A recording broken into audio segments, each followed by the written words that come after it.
Kasi nararamdaman ko yung sakit ng balakang ko every time na naglalaba ako. Kapag nakaupo at minsan pag may binubuhat ako mabigat.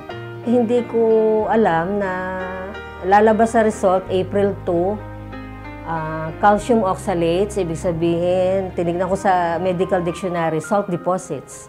Mayroon akong diferensya doon sa urinalysis ko. Nakalagay calcium oxalates many. April 7 gabi, I took King's Herbal.